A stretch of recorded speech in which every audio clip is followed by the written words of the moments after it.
God had been observing over the past year the things that have been going on earth. And he called in a couple of his special angels and said, wow, they've really had a go of it, haven't they?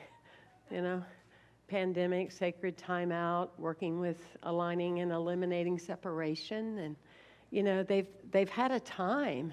What do you think? And one of the angels says, well, why don't I go down and just kind of assess the situation and see how everybody's doing? So the angel came back and said, wow, well, only 30% is really still uplifted and positive and energized about, you know, life. And God being God went, only 30% of 100%, only 30%. And the angel said, yeah, and they're mostly like new thoughters, you know, unity and, you know, signs of one people and people in recovery. I mean, that's kind of the bulk of them. But God said, but 30%. So send another angel. You know, do you have another perspective? So the angel goes and comes back and says, yes. You know, Angel Gabriel was right. It's like only 30% are really just staying hopeful and knowing that everything's happening for a reason and all that. Yeah.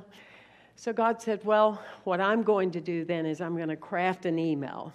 And I'm going to send the email to the 30% and see if I can give them, you know, 5 or 10 things they can do to keep their vibration up and keep them positive. Well, it was sent last Tuesday.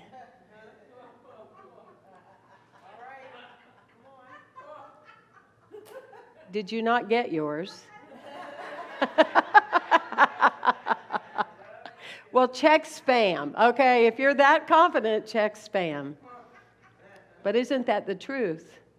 Isn't that the truth? And when we think about Hosanna and likened to what Dr. Aileen said, Jesus knew what was in store for him, though the crowd that was clapping did not. Don't you sometimes have things going on in your life, and the crowd may not know where you're at, what you're going through, what you're experiencing? But at the end of this life, you don't take a crowd with you to report, my friends. You take yourself, you take your soul. You are accountable to only you, to how you have listened to your intuition and the possibilities of your life path. When I used to hear about early on, as you know, in my 20s, about how you could, you know, I don't know that we were using the word transformation now. You know, we are always evolving to longer syllable words that make us feel very, very important. We weren't using that word then, but we were thinking about, you know, having an awakening or opening or something. And we would talk about how you go from the person, like Jesus would say, it is not I, but the Spirit within me who doeth works. You know, it is my Father within that creates these healings, these revealings, these everything that's going on. And I was like, how do I hold that, you know, within myself? What does that look like within myself? And one time I was sitting down with some friends and we were watching yet again the movie Superman. And in that, you know, watching Clark Kent, who was very interesting in his humanity, somewhat goofy, I think you could say, or nerdy. I'm just telling a story, okay? But he would be like that. But then when he was called to something greater, you know, he would go into a phone booth. Now, many of you watching don't know what that is, but look it up on Google. But he would go into a phone booth and he would invoke the greater essence of who he was. He would call forth, I know this is why I came. I know this is the work that I am to do. And he would call it in. And he would just in that moment have a divine transformation that he could fly. He was faster than any train. He was faster than any idea. He was greater than any limitation. And that was a soaring metaphor or analogy for me of learning to work with that concept of how quickly, at any given moment, any of you can take that moment, step over here, and what's over here isn't what was over there. Okay? It's a decision that you make. It is not I, but the Spirit within me who doeth the works, and I am bringing that in. I am energized by that presence, and I am in that space. Now, kryptonite would weaken Superman, For you sitting around gossiping and criticizing and judging people and getting caught up in people's opinion of what you're supposed to be doing, or if you're supposed to take a shot or not, or what you're supposed to do, and people imposing their values on you will weaken you like unto kryptonite, and you learn to work through it by silence and meditation and prayer that brings you back up to this energetic being that is being born, made in the new and image and likeness of God. I would say that on my ministry path, one of the greatest things I will say when I'm ending this chapter of my life is I will say clearly that being a minister and being on a platform and needing to stand out loud in front of people, no matter what was going on in my life, that I was able to witness what Spirit within me could do. Because many a Sunday in many years, I have come here, I have been sick, I have said goodbye to a family member on Saturday night, I'm in grief, and yet I don't bring it into the room. I go, it's not I, but the Spirit within me who doeth the works, bring it on. God, surprise me. Say that with me. God, surprise me. In my book, When Did You Die? 8 Steps to Stop Dying Every Day and Start Waking Up, I talk about how, the secret of life is not whether you will live or die. It's not allowing yourself to die while you're living. To stay alive. It's not about your age. It's not about all the other things that we deem being so important. It's like, do we have that vibration of being fully alive? Are we ready to meet this moment full in and exceed that 30% that is positive about our world, but to be electrified and energized, you see? There's a story about a man that wanted to work for Stanford University. And so he went and applied for the job. And the guy said, well, the only job I have left is I have a typewriter position.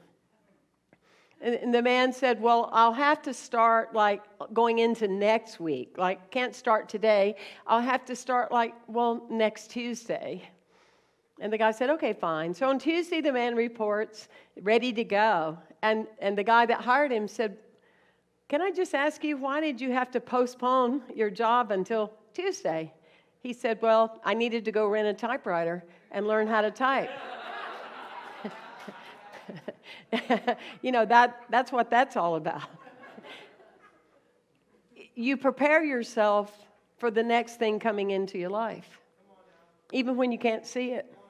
Even when you don't know it's going to call your name, you continue to prepare yourself for that next space, that next life position, that next moment that's calling you, that has your name on it. On Palm Sunday, with Jesus making the walk, the ride on the donkey. Somebody did call me and ask me if we were renting a donkey for our service this Sunday.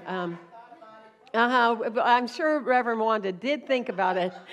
But anyway, I'm going to stick with where I'm coming from, or where God's coming from, whichever one of us is coming from something today. But anyway, in that space, Jesus knew the difference between, at least in my own mind, the difference between a path and a journey.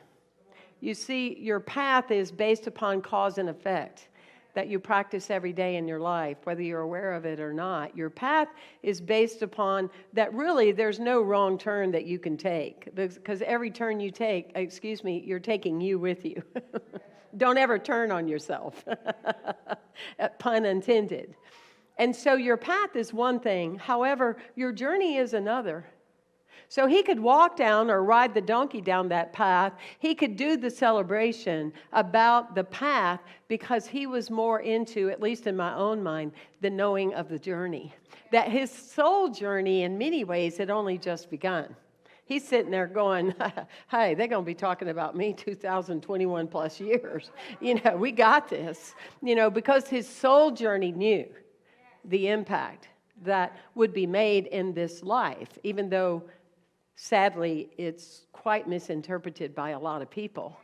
but he knew that those that picked up the ways of the energetic connection to God and discovered the Christ within, that their lives would be fulfilled and transformed for sure. You know, when I would sit with my grandmother, I still see her hands, and we would sit there and we'd put together a puzzle, one of our most greatest moments of doing puzzles, and we'd look at the image of the box, and we would say, okay, there's red. We've got a few pieces left, and it requires red, and we couldn't find red on a piece that was left, so ultimately we found ourselves kind of like forcing the pieces. Make it, let's try to make it fit right there. Push it in. But it wouldn't work. We pushed it, but it wouldn't work. And it was interesting because we never questioned the manufacturer of the puzzle. We never did. We never did say, you think they left out the piece with red? No. We would take a stand for that manufacturer. We didn't know them, never met them. Probably got the puzzle on sale, but we were at it. We were without a doubt, never doubting them. Well, look at your manufacturer. Look at who manufactured your life, your soul's journey, with all the pieces that you are supposed to have. Do you stand up for your manufacturer? Do you take a stand? Whatever is going on externally in your life, do you take a stand for it and say, here we are? Here we are, Lord. Here we are, God. Here we are. Jane Goodall said this, and I think it's very profound. We could change the world tomorrow. We could change the world tomorrow if all the millions of people around the world acted the way they imply that they believe. Wow. Isn't that powerful? Yes, we could change the world tomorrow if the millions of people around the world would act the way they imply that they believe. Do you believe in your manufacturer? And are you ready unequivocally to take a stand and to say yes? Very, very important and significant question, you see. Our bodies are designed. I think spiritually, the universe just didn't want us to miss any clues. But if you look at our electric system, you look at our chakra system, from here below you have qualities of the earth, and from the heart above you have heaven. You're literally walking around with earth and heaven all the time, shamanically speaking, spiritually speaking. And the three lower chakras, your vibration system, your electric system, your EKG system, your aura system, whatever you can feel comfortable with your belief system holding, this is nothing esoteric. It's proven with physics and with science that your lower chakras represent the root chakra, the earth, the relationship, represents emotions, represents your mental, and that's where so many people spend their time, working through all that. I'm just working through all that. I'm having a good day. I'm not having a bad day. What kind of mood you in? Somebody love you, somebody don't love you. Oh, let's spend all my time there. Well, all of a sudden, this beautiful heart that is the bridge, this bridge gets denied. This beautiful heart says, you are a vibration of love. Though you may not understand it, love anyway. Though you may have been hurt, love anyway. Though you may have been questioned, love anyway. Stand for your manufacturer. Though another friend has let you down, there's 6 waiting on you to sit in their lap and love you. Love you. Open up your heart. Show it in your eyes that you are alive and that you are pumping that energetic presence of God. Yes, and when you do that with the bridge, you are not only honoring that you are a human being walking on this earth, which is very important, but you open up your I am. You open up your I am. I am that which I am. I am that beloved representation of God. I declare, I know, I invoke, I claim, I know, I claim. I am telling people to sit around and say their I ams when they're still focusing on I'm not in a relationship can be a little difficult. You have to open your heart. You have to open the magnet of your life, and then you get that, and your third eye comes through, and you can see and witness all of these things. That is one thing that I would love to see someone write more about, is that it was the practice of what Jesus did, not just the results of what Jesus did. Because I'm convinced he had to be a shaman, because he had to be able to future see all these incredible things in his life. Yes?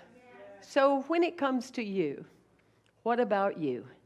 What about you, and what about this week as you are preparing for your Easter moment? What within you are you willing to allow to die so the energetic you can be born? What essence can come forward? As Wayne Muller says in the book, How Shall We Live? Knowing that we will die.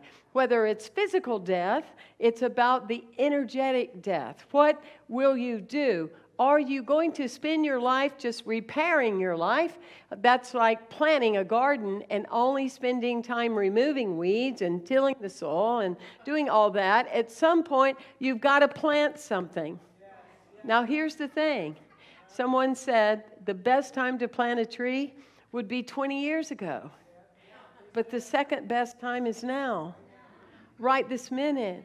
So what are you going to plant in your consciousness and in your life that will start today to move from over here? Sorry, cameraman, Chris. Love you. To move from over here. So what will that be? What will that look like? Because literally, that's all you need to do is step in that phone booth and call in that beloved, that energetic, that amazing presence. It's like a young boy said to a pianist one time, I would give my life to be able to play like you do. And the pianist looked at him and said, well, actually, I have. What are you giving your life to? What are you involved with, focusing on, talking about, representing at any given moment? Journal this week and be on a vision quest of your life to answer these questions. So I'll close by saying that there was a little boy waiting at the bus stop, and someone on the sidelines, part of the crowd, said to him, son, you need to go down to the corner. The bus won't stop there where you are. And the little boy said, yes, it will. Thank you. And then the man kept on and said, no, that bus won't come pick you up where you are. So in a minute, the bus comes, pulls right up in front of that little boy. And the little boy looked back to the crowd and to that man and said, I knew he would stop because the bus driver is my dad. Do you know who your dad is? Do you know who your Holy Father is? Do you know who the Spirit that lives and moves, that gave you breath this morning and got your heart to beat? Are you taking a stand for that in your life? God bless you.